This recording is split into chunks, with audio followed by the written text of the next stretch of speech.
tayo magsimula sa ating pagtatalakay ngayong araw na ito, ipinagdarasal ko na sana ligtas po kayo ngayon dahil binabaha na naman ang Pilipinas, ang NCR. So, may mga videos, may mga reels na nakita ko na yung mga sasakyan inaanod na naman. So, dito nyo dapat sinisingil ang buwakan ng inang gobyerno na ito. Sinisingil ninyo sa kahayupan, kakabuyan, lahat na pag-abusar, pag-abuso sa kataas-taasang hukom, kataas-taasang batas, batas ng Diyos at batas ng tao. Imagine nyo mga kababayan, 5,000 now, diba? From 3,000 to 5,000 police officers. Kasama na ang mga dinukot o dinukot galing sa kulungan at kasama na yung mga hindi police doon na lumusob sa KOJC na dapat nasa rescue operations ngayon. Nakakalungkot dahil para ba kayo tayong mga Pilipino, no? Na tinatanggap nyo na lang yung pangbabalahura sa inyo. Tinatanggap nyo na lang yung pagiging bangag at addictus benedictus ng mga namumuno sa inyo. Mas gusto nyo pa na sirain ng mga walang hiya ang private property, di ba? Ng KOJC kaysa sinisira ng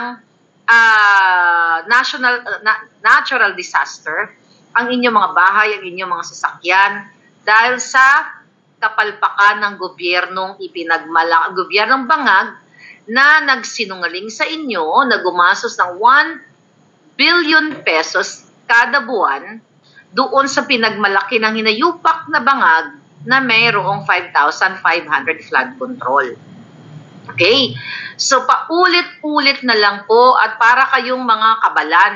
Kabalan? Manhid.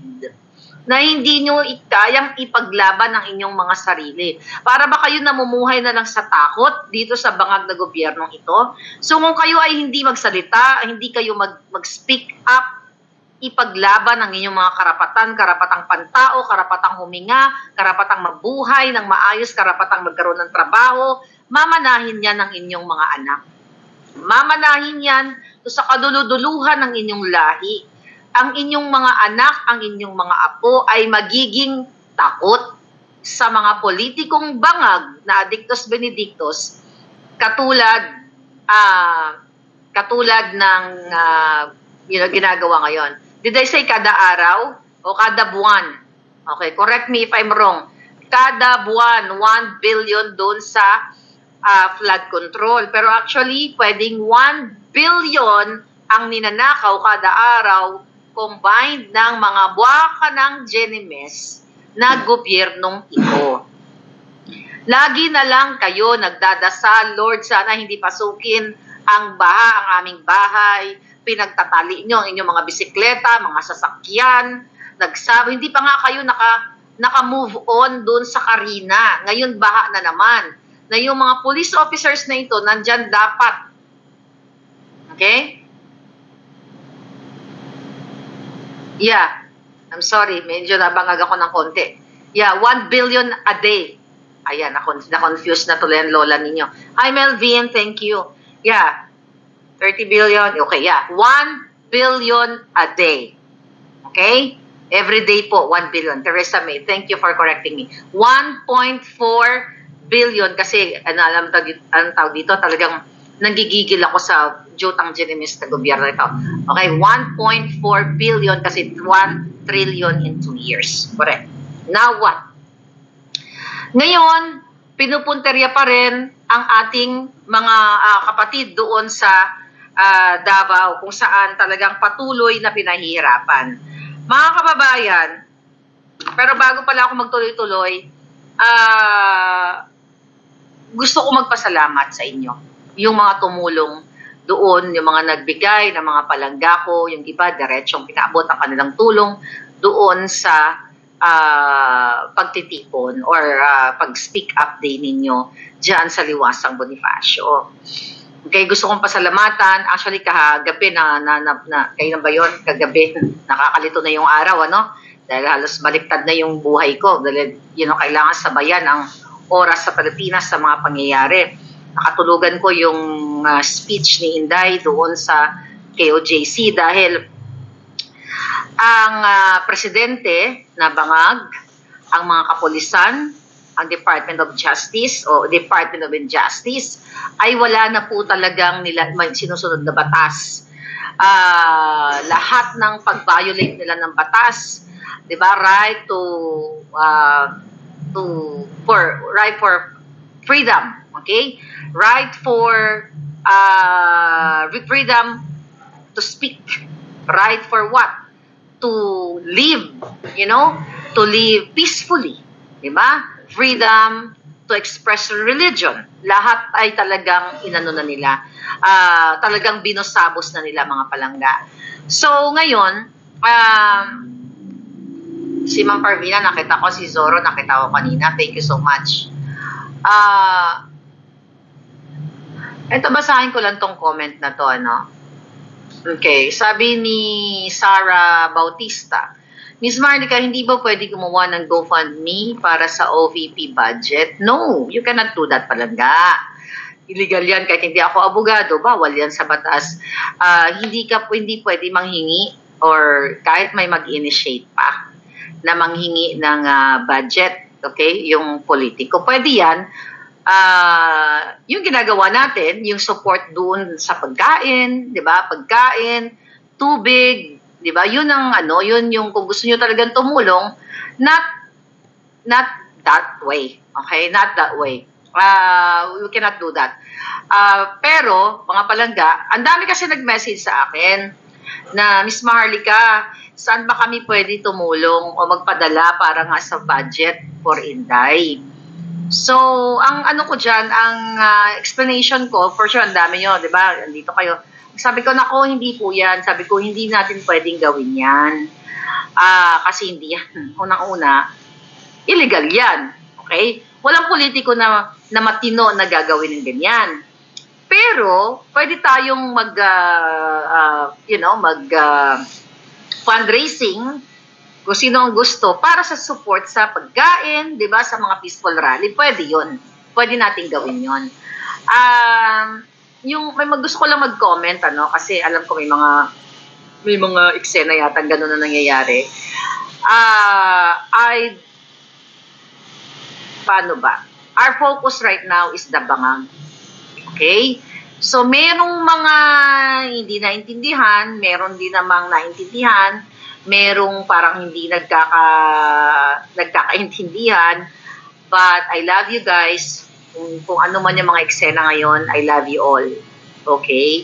Let's focus. So, magpasensyahan na lang tayo and let's educate ourselves. Diba? Kung sino yung mga mas mahaba ang pasensya o nakakaintindi, mag-intindihan tayo. At I believe nagkalinawan na yung mga bagay-bagay na ganyan, diba? Pero, it's not my opinion. It's a legal way to do na hindi natin pwedeng gawin yan. Like ako, di ba, I ask your help para sa ating pagkain, di ba, para sa tubig. Ganun lang, hanggang doon lang tayo. Pero, kasi parang ginawa na yan ng dilawan, di ba? Okay, mag-focus tayo sa away, pakikipag-away sa atin ng gobyernong bangag. Okay? Mag-focus tayong lahat. Okay, kung nagkaroon man tayo ng konting pagtatampo sa mga bagay-bagay, may mga misunderstanding between our group, forget about it now. Okay? So, focus tayo kay bangag. Ngayon ay binabaha tayo. Ngayon ay nilulusob pa rin ang KOJC. Recently ay nag-issue si Remulla, okay, na kung saan ay kakasuhan nila, okay, kakasuhan nila ang nag-issue ng writ of amparo, 'di ba? Na kung saan na inatasan ang mga kapulisan na lisanin ang propriedad ng KOJC. Ngayon, ang kahayup-hayupan na Department of Injustice gusto daw kasuhan ang judge na nag-issue ng writ of amparo.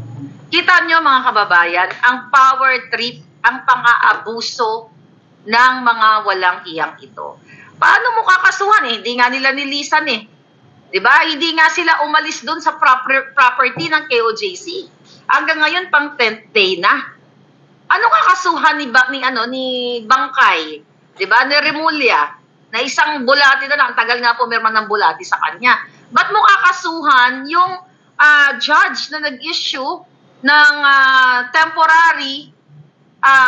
temporary protection order na kung saan na mga walang hiyang mga pulis ay patuloy ngayon na nananakit, 'di ba, nagdulot ng mga panakot, nakakilabot, okay, na epekto ito sa ating mga kababayan at sa buong sanlibutang may Pilipino na nakakakita na yung pagsisira nila sa mga propriedad. Katulad na lamang dito mga palangga. Oh, imagine niyo ito, nagpapapasok, okay, nagpapapasok sila, yan.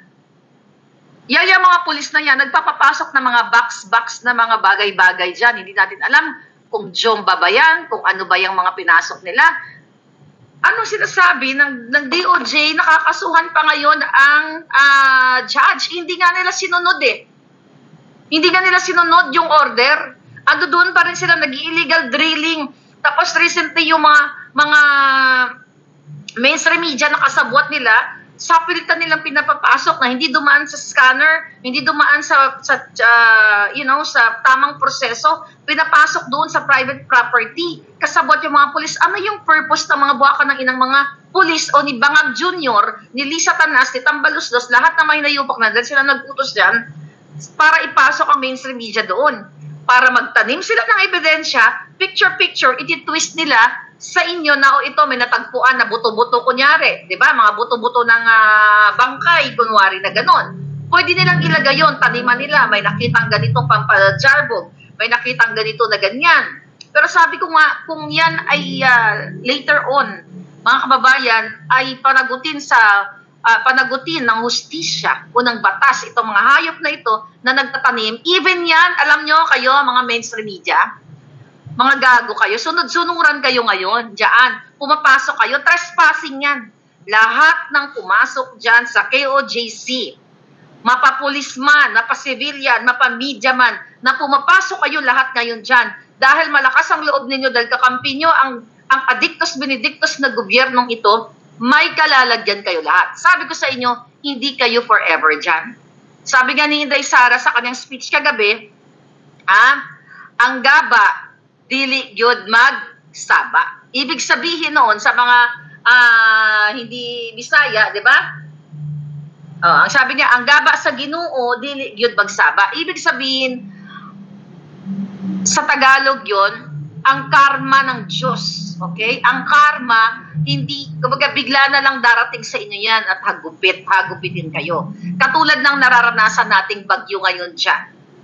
Kung pwede nga lang ang bagyo doon sa loob ng Malacanang para ma-wipe out ang lahat ng mga demonyo. Di ba? So yan ang i-focus natin. Ano ba yung ultimate solution ng problema natin mga palangga? Sa kabila ng kanilang human rights abuses. Di ba? Inaabuso, paninira ng private property, pagdulot ng traumatic experience sa mga estudyante, pag-antala ng ng pag-aaral ng mga bata. Dahil may eskwelahan doon eh. Tinake over nila yung property. Ano ang solusyon ninyo? Wala na tayong ibang solusyon. Dahil magkakasabwat na lahat. Tingnan mo yung Department of Injustice. Ang mga kapulisan ng mga buwakan ng Genemes. Kayong lahat dyan, na sunod-sunuran ngayon sa bangag na gobyerno, mananagot kayo sa taong bayan at mananagot kayo sa batas.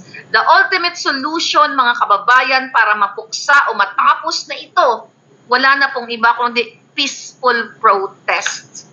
To get awareness, not only sa national, kundi sa international. Kaya paulit-ulit kong sinabi sa inyo, wherever you are, mga OFW po, magsumulat kayo sa mga, like sa media, di ba, mga local media ninyo, kung nasaan kayo, i-transcribe ninyo, i-translate ninyo, send an attachment, link, di ba, ng mga videos, Even yung video, wag nyo lang basta-basta i-send in Tagalog, speaking.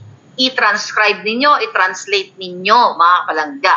Para makakuha tayo ng awareness kasi nga, mismo ang media kasabwat na ng mga buwaka ng ina. Diba, nakita nyo sa video ng SMNI, pinapapasok. Ito naman mga media, parang, magkakampi sila ng mga bangag. So wala silang ding sinusunod na code and ethics of journalism. And they don't care about the law now. Kasi, yan ang utos ng bangag na gobyernong ito, ng Addictus Benedictus, na adik 24/7 na tumitira. Hindi lang ang bangag na presidente, ang asawa niya, mga anak niya, ang mga nakapaligid sa kanya, ang mismo ang mga kapulisan, mismo DILG, DND, NBI, yung mga tiwali dyan, nakatira mga buwaka ng ina. Kaya nasa dilubyo, nasa kadiliman ngayon kayo. Sila ay mga organized crime. Imbis na itong mga organization na ito ay for the people, to protect the people, to serve the people. Now, di ba? Ngayon, baha, ulan. Nasaan ang mga buwaka ng GNMS? Nando doon sa Davao. Ano ang tinatarget nila doon? Wala naman yung hinuhuli nila. Sabi nga ni Inday, alam niya kung nasaan si Pastor Kibuloy, nasa langit. Actually, tawang-tawa ako doon, di ba? Pero sa totoo lang, mga palangga, nakakalungkot yung ninyo. Yung gusto nyong manahimik na lang, mabuhay na lang kayo sa takot. Dahil babangag ito. So, kaya sabi ko nga sa inyo, mamanahin ng inyong mga kasulukang mga kaapu-apuhan ang ginagawa ng gobyernong ito. Sa lahat ng mga individual doon, sa lahat, sabi ko nga na pumasok doon, meron silang pananagutang legal. Okay? Meron silang pananagutan sa batas. Forget about batas ng Diyos. Kasi sigurado impyerno ang bagsak na mga yan. Wala silang pakialam. Dahil mismo ang karapatan na nasa batas na magkaroon ng religious freedom, ang ating mga kapatid, the KOJC, ay pilit na pinoprovoke ng mga walang iyang ito. Piniriyurakan ang kanilang pagkatao, sinasaktan, sinisikil, inaabuso, mga kababayan. Lahat kayo dyan na nakakarinig sa akin, dyan sa KOJC compound ng mga pulis, huwag kayong magpakampante dahil ang hagupit ng batas, ang hagupit ng bayan, ay babalik sa inyo. Yang pinaghirapan nyong panggigipit, yung pananakit ninyo ngayon, wala kayong matatanggap na benepisyo mula sa amin. Sinisigurado ko yan dahil hindi forever ang mga bangag na yan. People protest, peaceful protest lang ang pwedeng makapagpigil sa kahayup-hayupan, sa kademonyuhan ng gobyernong bangag na ito. Kaya nga pa ulit-ulit kong sinasabi sa inyo mga kababayan na magtulungan tayo. Sa mga international organizations, mag-email kayo. Okay? Sa mga politiko o kahit sino sa mga government, na may kakilala kayo, saan man kayo, Amerika, Europa, Japan, wherever you are, kailangan nating magtulungan na ipakita yung mga human rights abuses. Diba talagang harap-harapan nakikita ninyo? Ang sabi nga, lantaran, blatant, brazen abuses na sinasabi na paulit-ulit, eto na ngayon ang inyong bansang ginagalawan sa pamumuno ng bangag na gobyerno. Ano ba ang inyong layunin sa buhay? Ulit-ulitin natin, di ba? Ang makapamuhay ng maayos. So, ano ba yung tinuturo niyo sa inyong mga anak? Na maging matapang, ipagtanggol ang karapatan, ipagtanggol ang pang-aapi. Through social media, let's educate our friends, relatives, mga anak, at even international community na ipakita o aware sila sa ginagawang kahayup-hayupan ng gobyernong ito dyan sa pag-drill sa property. Imagine mo, recent ito, few hours ago, nabasa ko kay Attorney Torion. Kakarnapin nila ang tawag dyan? Ang fire truck. Okay? Kakarnapin nila, illegal nilang kukunin. Kasi daw ginamit ito noon, nung nakaraang araw, dahil sa pagharang sa mga protester. Kung di ba naman mga gago, yung fire truck na yun yung nagsusupply ng water dito sa restaurant, yun yung Waxy. Okay? Nagsusupply ng water. At ano ang crime, ano ang paglalabag sa batas ng ano na yan, ng fire truck na yan. Well, alam naman natin na walang nilabag sa batas itong ating mga kapatid na KOJC kasi nga, yung warrant of arrest na gusto nilang arestuhin si Pastor Kibuloy, wala nga yung kanilang gustong i-aresto doon. Pero bakit ginugulo nila ang mga bubong, ang mga gate, sinisira nila? Kaya lahat kayo mga pulis, kayong mga yawa kayo, na patuloy na sumusunod, lahat na kayo kasi, you know, alam mo tama si Inday wala pa siya dun sa level, sabi niya kanina, ay kahapon, na wala pa siya dun sa level ng kanyang spiritual level na she can love her enemies. Kaya bilib na bilib siya sa KOJC. Ako din. I don't think sa entire life, okay, buong buhay ko na dadako ako sa ganyang level sa inyo. Kaya nga I salute you guys. Hindi ko kaya yung ginagawa ninyo na kaya nyo pang pakainin yung mga nanggigipit sa inyo. Kaya mahirap din na mahirap talagang mga kababayan. Mahirap magpakabait sa panahon ngayon. Tignan mo, ang bait-bait na ng mga KOJC na binigyan pa ng pagkain. Nakaka-admire yung ganyan, but that's not Maharlika. Pakakainin ko kayo ng hamburger, may kasamang thumbtacks. Anyway, mga palangga, nakakaloka talaga itong mga hayop na to. So ngayon, magtulungan tayo, supportahan natin ang lahat ng mga nakikipaglaban, nakikipagprotesta, laban dito sa bangag na gobyernong ito. Wala po tayong kakampi kung di kayo. Meron kayong power. Yes, meron kayong power para tigilan lahat ng pagbababoy sa atin ni Marcos Jr., ni Lisa Tanas na isang kidnapper, smuggler, itong mga hayop na ito. Balikan ko po ulit, baka nakakalimot kayo. Ano ba ang punot dulo nitong nangyayari ngayon? Dahil si Marcos Jr. ay authenticated na tumitira ng pulburon o ng pinagbabawal na droga. Ang kanyang asawa ay inabutan si Cathy Binag, inalok ng pulburon. Actually, maraming inaalok si Lisa kahit mga bata. So, eto ba ang pamumuno na gusto ninyo? Ito bang mga taong mga to? Kaya ito gusto nilang pagtakpan. Kaya umiikot ngayon ang balita sa KOJC. Pero nagkakalimutan ninyo na gustong pagtakpan ni Marcos Jr. ang panawagan na hair follicle test siya. Dahil kitang-kita nung araw ng kaditingan na naiwan yung residue ng pulburon sa kanyang nguso. At kitang-kita ninyo yung pagiging addictus benedictus, mga kababayan, ng kanyang pamumuno. Ito mga hinayupak na mainstream media, okay, nakasabwat nila na hindi inulat kailanman na ang pinangalanan sa report ng NICA report na pinorward kay Clarita Carlos na nabigyan ng generous allowance, Michael Ma ay in-appoint ng special envoy to China na wala pong dokumento. Gumagamit itong taong ito, nakasangkot sa smuggling. Okay? Nandyan yan.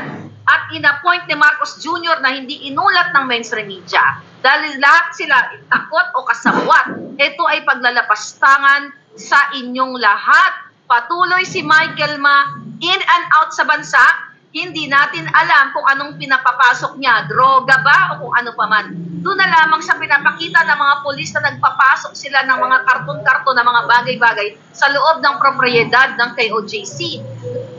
So, ibig sabihin kung kaya nilang gawin yan, harap-harapan, may camera and everything. Sa Bureau of Customs, yung mga inuulat sa atin na si Michael Ma, si Araneta, Romualdez, lahat ay kasabwat ng smuggling, wala na rin check-up yan. Wala na rin checking kung pulburon ang pinapapasok nila. Dahil ito, mga palangga, ina-appoint nila ng verbal lang. Binibigyan ng task itong mga taong ito na walang public document o government document na ito ay in-appoint. Pero dahil sila nga ay addictus benedictus, wala silang pakialam sa batas. Wala silang pakialam sa inyo. Pakipagsabuatan ng mainstream media, gumagamit ng diplomatic passport, may mga, kung ano pang mga immunity ang hawak nila, pwede silang magpapasok kahit pulburon. Diba? Mga smuggled cars and everything. Kaya kailangan talaga ng iyong boses. Ano ang solusyon ito? ipagpatuloy ninyo ang pagsasalita sa kalsada. Actually, pwede din lahat dahil pwede din lahat tayo ay magkaroon ng peaceful, di ba sinabi ni Pangulong Duterte yun? Peaceful, parang peaceful civil disobedience, na kung saan huwag kayo magbayad ng mga taxes ninyo. Yun ang sabi ni Pangulong Duterte, hanggat hindi nagpapaliwanag ang mga kongresista, si Martin Romualdez sa kanyang 1.8 billion, okay, na travel allowance. Hanggang hindi nagpapaliwanag si Marcos Jr. kung nasaan yung kanyang confidential fund. Hindi si Sara ang kanilang ginigisa kasama ang mga buwakan ng inang mga dilawang mga judgemonyo about 125 million na confidential fund na yan ay hinaharap ni Sara. 125 million compared to 1 billion a day. Na 1.4, actually, nag-compute dyan kanina, 1.4 billion pesos a day. Nawawala kayo sa mga sarili nyo, mga palangga. O nakurto na rin ang mga utak ninyo. 1.4 billion a day na sinasabi mayroong flood control. Ngayon, binabaha kayo. Then, doon kayo umiikot sa issue na binigay kay Sara, galing din sa Office of the President yun. Kung gusto nyong talagang kung kayo ay para sa katotohanan, hindi ba dapat ang nagbigay ng confidential fund ang tirahin ninyo dahil siya ang may hawak ng pera si Bangag Jr. Pero syempre, pipiliin nyo na si Sara Duterte ang tirahin sa 125 billion, pero pikit mata kayo, kakalimutan ninyo yung 1.4 billion dito sa flood control at lahat kayo ngayon ay inaaratay dyan sa NCR. See, kung gaano kapalpak ang mga utak ninyo, kung gaano kabugo, sarado, nilalumot, nilalatak dahil sa inyong galit na wala namang basihan ang galit ninyo. Galit kayo kay Duterte. Bakit kayo galit sa Duterte? Yun ang itinanim sa inyo ng mainstream media. Pero na-enjoy ninyo, na benepisyohan ninyo yung panahon niya na nakakalakad ang mga anak ninyo na nakauwi sa bahay ng ligtas. Ngayon, ang daming nangawalaan ng mga bata. Diba? Na-enjoy ninyo pag in and out nyo sa airport. Walang nangikil sa inyo o nagtanim ng bala sa inyo, di ba? Na-enjoy nyo. Galit kayo kay Duterte. O, okay lang. Wala naman tayong problema doon. Gusto nyo magalit sa Duterte. Trip-trip lang ang buhay ng tao. Yun ang trip nyo dahil narloko kayo ng mainstream media. Di ba? Napakabilis lumabas in and out sa bansa noon. At ang mga, facility. Di ba ngayon, ano nangyayari panahon ni Bangag Jr.? Ilang beses na brown out. Ilang beses na patayan ng aircon. Sinurot kayo, inipis, inahas kayo, lahat-lahat niya. Galit kayo kay Duterte kasi yan ang gustong isaksak sa inyo ng mainstream media. Bakit yan ang sinasaksak sa inyo ng mainstream media nung panahon ni Duterte? Kasi ang mga mainstream media ay pinanagot ni Duterte sa kanilang mga kasalanan na hindi tama ang pagbayad ng tax, hindi tama ang pasweldo sa kanilang mga tao, inaabuso ang kanilang mga empleyado o mga contractual katulad na lamang ng ABS-CBN. Di ba? Yun ang gustong isaksak sa inyo ng mainstream media. Ngayon, itong mga oligarkiya na ito, katulad ng Lucio Tan, katulad ng Mylong, katulad ng Dunkin Donuts, at marami pang ibang mga pinwersa si Duterte. Ay pinwersa I think, not the word pwersa, inoblige niya, di ba? Sa pamamagitan ng tamang batas na magbayad kayo ng inyong taxes. Dahil kung ilang milyon yon, 600 million. Yung iba, billion pa. Di ba? 6 billion. Yung kay Lucio Tan. Di ba? So ngayon, bakit si Duterte ay nagmumura, nagbabuakan ng Ginemes siya? Hindi yun para sa kanya. Para yun sa inyo. Kaya nga nagkaroon siya ng build. Etong putang inang Bangag Jr., ano ang ginawa? May narinig ba kayo na isang oligarkiya, binura o kahit na hindi namurahin, inobliga ni Marcos Jr. na magbayad ng tamang buwis? Wala kayong narinig kasi kakasabwat sila. Magkakasabwat sila. Kaya tuwang-tuwa ang mga oligarchs kasi any moment pag sinabi nilang magtaas ng kuryente, walang nagde-dissent sa gobyerno. Kasi magkakasabwat sila. nagsasabi, katulad ng Duterte, tangay na pag hindi mo binabaan yan, yari ka sa akin. Taka na, taas nyo yung sweldo ng pulis na yan at mga sundalo. Yari kayo sa akin pag hindi nyo ginawa. Ngayon, hindi. Binabawasan pa ang mga benepisyo ng mga men and women in uniform. So the reason why, mga kababayan, kaya ang mga oligarchs ay hindi kumikibo o kumakampi kay Bangag Jr. At dito sa mga ano na to, dito sa mga mainstream media na yun, magkakasabot sila. Inuutusan nilang linlangin ang utak ng taong bayan. Linlangin at maniwala kayo sa media. Doon kayo nagkakamali, mga kapalangga. Gusto niyang magalit kayo kay Duterte kasi palamura. Sabi ko nga sa inyo, kung ako dyan namuno, mas masahol pa ako kay Duterte. Kasi talagang lahat yan. Nasa bangin na lahat yan. Wala pa nga yan eh. Ang ginawa ni Duterte, wala pa yan. Na sinasabi niya na yung mga pulboronic. Ang uunahin ko yung nakaupo. Kung ako nun. Gurguri og tanan yon. Lahat gamit ang batas. Dahil kailangan maputol ang puno ng pagnanakaw, puno ng paghihirap sa inyo. Kaya ngayon wala na silang sinusunod na batas. Kahit na sabihin pa natin, 'di ba, enable for what? To achieve the peaceful country, to achieve justice, 'di ba? Ano ang gagawin mo? Ano ang gagawin mo para, 'di ba? Isa sa mga options dyan is, ang sabi nyo, nababasa ko, antayin nyo na lang sa susunod na halalan. Diba? Mag-elect tayo ng mga mabubuti. Mali. Hawak nila ang COMELEC. Hawak nila ang pandaraya. Yang si Lisa Tanas. Andyan sa affidavit ni Atty. Glenn Chong na hanggang ngayon hindi nila kinakasuhan si Glenn Chong. That was last year pa na si Lisa Tanas. Okay, September 11 o 13 yata, nag-execute ng affidavit si Atty. Glenn Chong na si Bangag Jr. ay nangdaya sa halalan at ang mastermind ay si Lisa Tanas sa pakikipagsabuatan sa Smartmatic. So, wala tayong naasahan, hindi option yung halalan as of now. Hindi yan option, mga kababayan, kasi nga, hawak nila yan. So, yung mga pagboto-boto na ganyan, wala yan ngayon. Wala yan. Out yan. Kasi, di ba, behind the scene, pinupush nila yung charter change para nga mapalitan, okay? At mapalitan ang ating sistema para sila ay forever dyan sa pwesto na yan. So ngayon, magkakasabwat itong mga dilawan na ito. Di ba? Yung dating nag-aantay Marcos, ang dating sinasabing diktador dito, magkakasabwat na sila. Kasi inopera na yan ni Lisa Tanas, hindi lang inoperan, binigyan na yung mga bunganga nila, ang mga kipay nila ng pera ng bayan para manahimik at para hindi magsalita para sa taong bayan. And they are not for the Filipino people, but they are for their vested interest. Napansin ninyo? Kaya tama si Duterte. 'Di ba?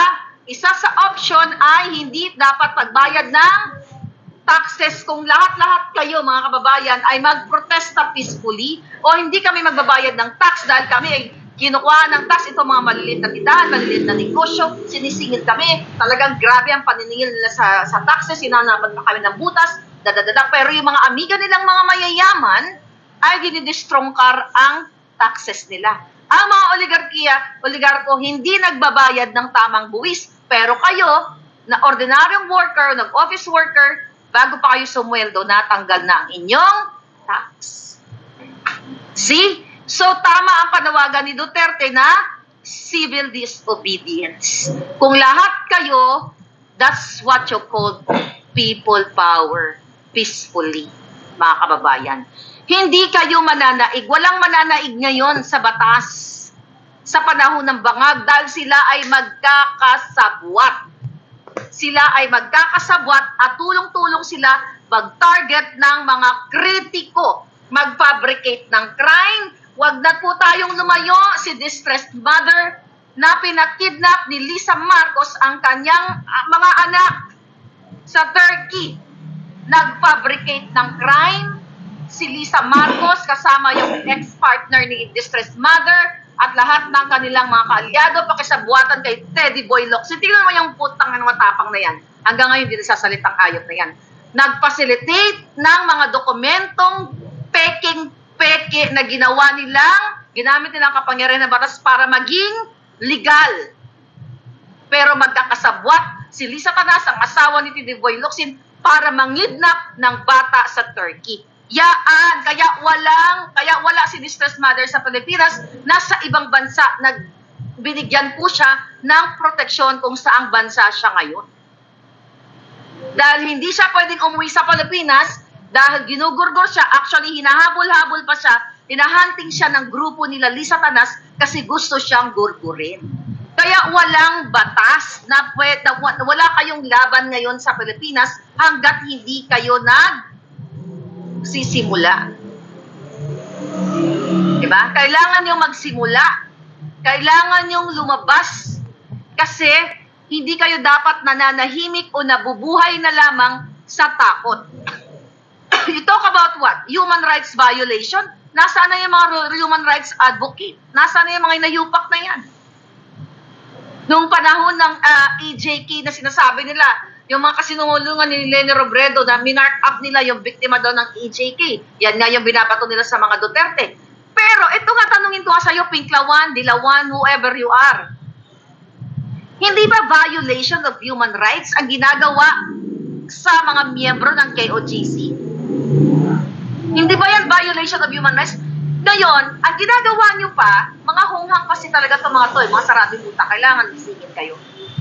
Ang ginagawa nila, tuwang-tuwa pa kayo. O, buti nga kay Kibuloy. Si Kibuloy ba ang naapektuhan? Si Kibuloy, sabi nga ni Inday, nasa langit. So, ang target, ang tinatarget nila, si Pastor Kibuloy. So, tama ba? Ulit-ulitin kong buksan yung mga kukote ninyo. Tama ba na kapag hindi mo nahuli yung taong sinasabi mo na may kasalanan sa batas, yung buong komunidad ay gugurgurin mo? Nasaan ang mga human rights advocate? Wala. Kasi nasungal-ngalan na rin sila ng pera ng bangag na gobyernong ito.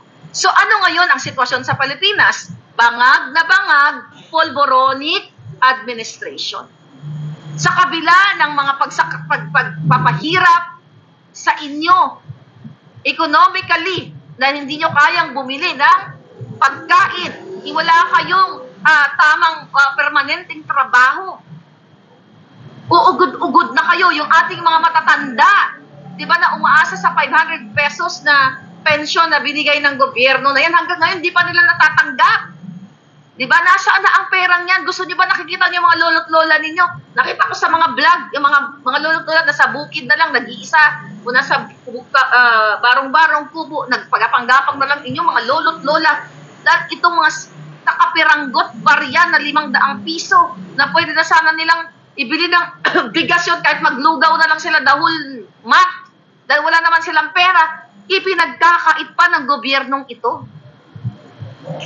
Nakikita nyo ang pagdukot sa mga preso para gawing star witness at binibigyan pa ng panahon ng mga jutang ginimis na legislators para magkaroon ng privilege speech para idiin ang Duterte. Do you think ang mga Duterte ang nahihirapan? No! Kayo, ang taong bayan, kayo ang nahihirapan sa pagiging bangag ng gobyernong ito. Ulit-ulitin natin, laban kayo ng laban. Proud Pinoy. Pag nakakita ako ng Pilipino sa ibang bansa, whether anuman ang kulay, anuman ang political affiliation, which is di ko naman tinatanong yung mga ganyan, di ba? Ang sarap ng feeling, kabayan, ikaw pala yan. Di ba? Mabuhay ang Pilipinas. Tutulungan mo. Ganun ako nung bago pa lang ako sa Amerika, ang dami-daming lumalapit sa akin. Baka naman may trabaho ka dyan. Hindi ko naman tinatanong, saan ka ba? Taga Davao ka ba? Kapampangan ka ba? Ilocano ka ba? Bicolano ka ba? Kasi kung Davao ka, hindi kita tutulungan. Kung Kapampangan ka, hindi kita tutulungan. Dapat kababayan tayo. Yung mga ganon. No! Hindi ganon ang Pilipino. Pero you allow this bangag na ganituhin kayo. Ano nakaka-proud sa pagiging Pilipino kung hindi kayo maninindigan? You hate what? Galit kayo sa discrimination? Pag pumunta kayo sa Europa, Canada, or wherever you are, Amerika, kasi dinadiscriminate kayo ng ibang lahi. Pero kayo mismo ang nagtataksil sa sarili niyong bayan, kayo mismo ang nagdiscriminate dito sa KOJC. Dahil sila ay naniniwala sa kanilang pastor. Karapatan nilang maniwala kahit kanino sila maniwala. Dahil meron tayong religious freedom na tinatawag. Kahit nga yung iba, kayo nga naniniwala kayo sa bangag. Which is ako, di ba? Ako ay isa sa mga, sabi ko nga sa inyo, naging instrumento. Ako nagpasalamat ako dahil si Inday ay nag-sorry sa inyo. Ilang beses siya nag-sorry sa inyo. Alam mo, nalungkot ako noon no? Nung, ano sabi ni Inday? Ang sabi ni Inday, hinihingi ko lang ang patawad ninyo na nagkamali ako. Nagkamali ako sa paghingi ng tulong at suporta nyo para kay Bangag Marcos. O, Pangulong Bongbong Marcos sabi niya, pero Bangag Marcos yan. Respectful pa nga si Inday. Sabi niya, I was on the mistaken belief that we were together on the platform of unity and continuity. Nagkamali ako, kaya hinihingi ko ang patawad ninyo. You know, sabi niya, this happened going on for 9 days. Ang assault sa inyo, yung pananakit sa kanila, sa inyong kingdom nation, and I could not come earlier dahil meron ding atake sa opisina ng pangalawang Pangulo. Hindi ko na maiwanan na aking mga kasamaan sa OVP, but always remember na wala man ako lagi sa mga masasayang araw ninyo, pero nandito ako lagi sa iyong kalungkutan. Nakakatuwa na ganyan ang pananalita ni Inday Sara. Pero, talaga, tinawagan ako ng kaibigan ko kanina. Marlica, napanood mo na ba ang speech ni Inday? Kung meron man ang hingi ng patawad dito, ikaw, sabi niya, ikaw na una ka nang humingi na kapatawaran sa mga loyalistang, yung mga hindi loyalista na naniwala sa'yo. Sabi ko, I know. Sabi ko ng ganon, 2022 pa lang, nanghingi na po ako ng tawad sa inyo. Pero pinili kong lumaban. Sabi nga nung kausap ko, naalala mo ba? Ang sabi ko sa'yo, Marlica, hindi ka ba natatakot? Ikaw lang mag-isa lumalaban o ilan lang kayo ngayon. Sabi niya, more on ikaw dito. Nang naglabas ka ng picture noong August na may mga drawing na mga ahas-ahas sa Malacanang. Ang sabi niya sa akin, kasi nitong kaibigan ko, sabi niya, nakakatakot. Sabi niya na baka, magalit sa'yo yung mga tao, mga like loyalista at ikuyugin daw ako, pag-isahin daw ako ng loyalista at ng mga Duterte at lahat na. Anong sabi ko sa kanya? Hindi ako natatakot. Talagang kukuyugin nila ako. Pero alam ko, one day, magigising silang lahat. That was August. Nung nag-start ako, di ba, nagalit kayo sa akin. Nagalit kayo sa akin. Ano ba to si Marlica? Kung ano pinagsasabi ninyo? Oh, hindi na lang suportahan ng gobyerno, ganyan-ganyan. Ano sabi ko sa inyo? Magalit na kayo hanggat gusto nyong magalit. Pero nagkamali ba ako? Nagkamali ba si Maharlika sa mga expose niya? Na smuggler, kidnapper, kawatan ang gobyernong ito, na si Lisa Tanas ang nagpapatakbo ng Pilipinas. Now, sinasampal na kayo harap-harapan na ang mga pulis ay nagti-tear gas ng mga kapwa nyo Pilipino, na ang mga pulis ay naninira ng mga propriedad, ang mga pulis ay nag-illegal drilling, ang mga pulis ay ginagawang ang yung marbil ay nakuha pang mag-karaoke, magkanta-kanta ang hayop, imbes na hanapin ang kanilang target na sinasabi nilang si Pastor Queboloy. Mas gusto nila kayong saktan. Nagkamali ba si Maharlika? Minuran niyo ako eh. Pero inaway ko ba kayo? Sabi ko, darating ang time na magsasama-sama tayo sa isang adhikain. And now, ngayon tingnan mo si Inday Sara, siya mismo ay tinraidor ng taong tinulungan niya at ipinakausap kay Pastor Queboloy sa kanyang mga kongregasyon, sa kanyang mga miyembro na iboto. Ayaw nga, di ba? Wala na ngang isinusuka na nga ang Marcos Jr. Isa ako sa social media na nag-promote sa kanila dahil naniniwala ako, the same ng paniniwala ni Inday, na akala niya ang layunin nito ay unity and continuity. So 2022, nag-sorry na ako sa inyo. And now ngayon, tignan mo mga walang utang na loob yung mga hayop na yan. Walang utang na loob sa inyo. Sabi ko nga, kahit awayin nila ang mga Duterte, hindi yan sila mahihirapan katulad ng hirap na ginagawa ng mga KOJC members at kayo na mga binabaha na walang makain, walang pang-aral sa mga bata, walang, lahat walang pamasahe and everything. Diba? So wala pong ibang solusyon kundi ang magsanib, sanib puwersa para sa kapayapaang pag-speak up day. Hindi kayo kayang gurgurin ng mga yan kapag kayo ay lumabas na sa kalsada at ipakita o anuman ang relihiyon ninyo. Kaya nga sabi ko sa mga religious group, ano ba ang sinasamba nyo? Si Satanas? Dahil meron kayong moral obligation sa inyong bayan, sa inyong kongregasyon na manindigan kapag mayroon kayong kapwa-tao na ginugurgur, sinasaktan, inaabuso every day.